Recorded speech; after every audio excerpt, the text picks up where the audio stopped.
Hello, everyone, and welcome to my YouTube channel. So, in the past 48 hours, a lot of events have transpired in the geopolitical arena, especially the recent diplomatic conflict between the United States and India.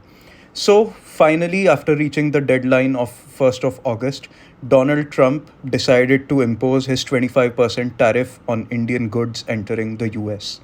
However, this I feel rather than his attempts to get manufacturing back into US or quote unquote save the US economy or to retaliate against Indian tariffs, it's just one political signaling to his base. I'll tell you why. Because tariffs have only been covered on goods such as textiles, such as jewelry, even to an extent with pharmaceuticals. But in cases where India kind of holds an exclusivity, such as software and electronics, there are no additional tariffs as such. Plus, he has said that he's willing to impose a penalty for India buying more and more Russian oil. So, this is where things get interesting. We need to realize that in this world of multipolarity, each country has a right to its strategic autonomy. You cannot have one hyperpower bulldozing its will upon other countries.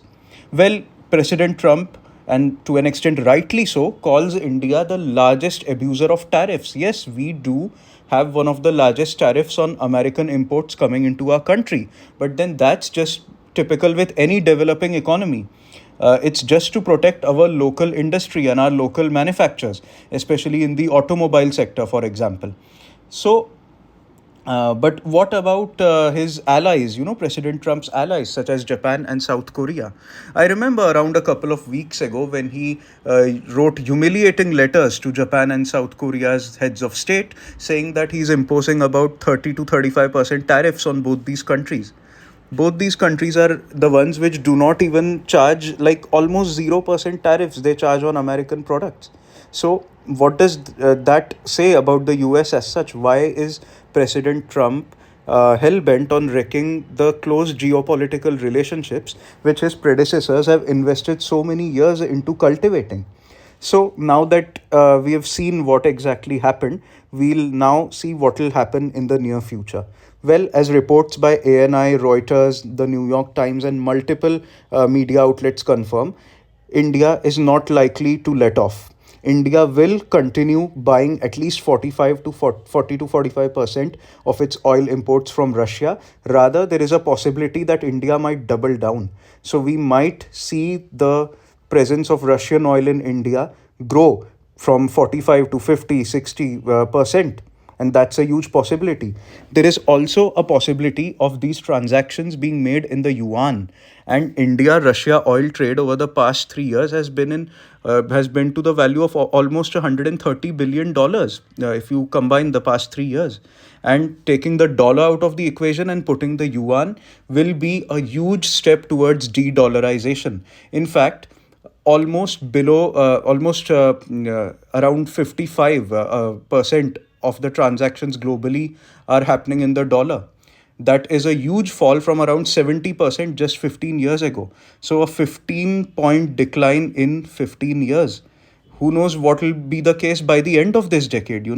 The dollar is in a steep decline, and President Trump's hawkish and sometimes bullying nature of his trade policies might end up exacerbating that decline even further. Now, let us get to the possibility of the RIC. Uh, Russian Foreign Minister Mr. Sergei Lavrov has been very enthusiastic about it. It's obviously in the interest of all these three countries, and especially India and China, that we work together as a trilateral bloc, in fact. Conflict needs to be avoided, and arbitration and diplomacy needs to be the solution. But one thing I must say here is that China needs to cultivate more trust with India. The onus of making this a trustworthy relationship and not just a convenient relationship with ebbs and flows, that lies heavily on China. Back in 1981, we agreed to maintain tranquility on the border. These kind of vague and politically correct statements have always been coming from China, but then there hasn't been much work, such as building a dam on the Brahmaputra, which will not work, quite frankly, but still, it's a symbolically provocative move. Uh, are like without like moving into Indian territory across the LAC without cautioning our soldiers or not adhering to the patrol timings or patrolling schedules which have been agreed upon. Such kind of things fail to generate trust, my dear friends. One more thing, just 3 months ago, during Operation Sindoor, when the conflict between India and Pakistan was at its peak, China, instead of staying neutral, did go with Pakistan's line. First of all, they asked for a quote unquote neutral international investigation into the Pahalgam terror attack, implying that India's claims can be contested. They shed doubts on India's factual claim that the attack was orchestrated by Pakistan backed terrorist groups such as the TRF and the LET. What does that say? Not only that, even in terms of physical military aid, they provided the Pakistanis with PL-15 missiles, they provided them with satellite images. So, all these things, again, as I said, do not make us believe that China is really serious about de escalating and working with India as a bloc.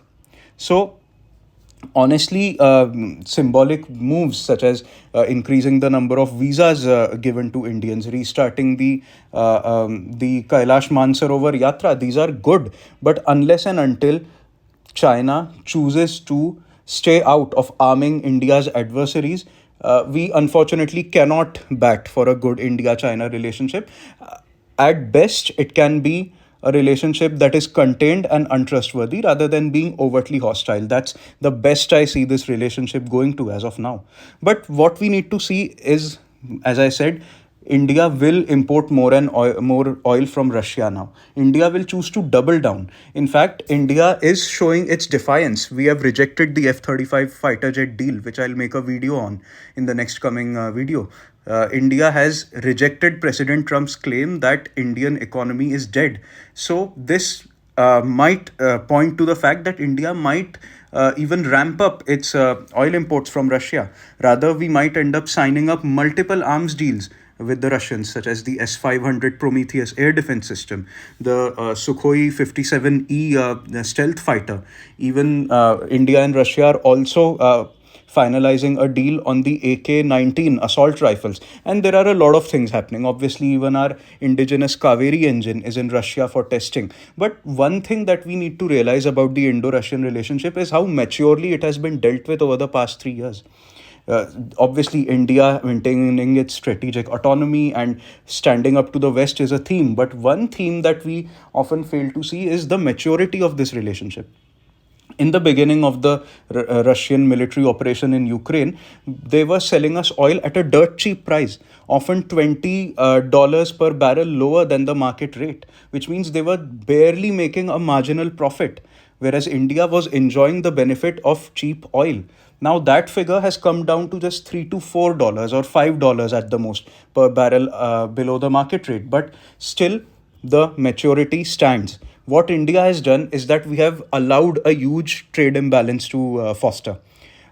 About $70 billion per year is the trade between the two countries, but it's 65 billion of it is just us buying from Russia.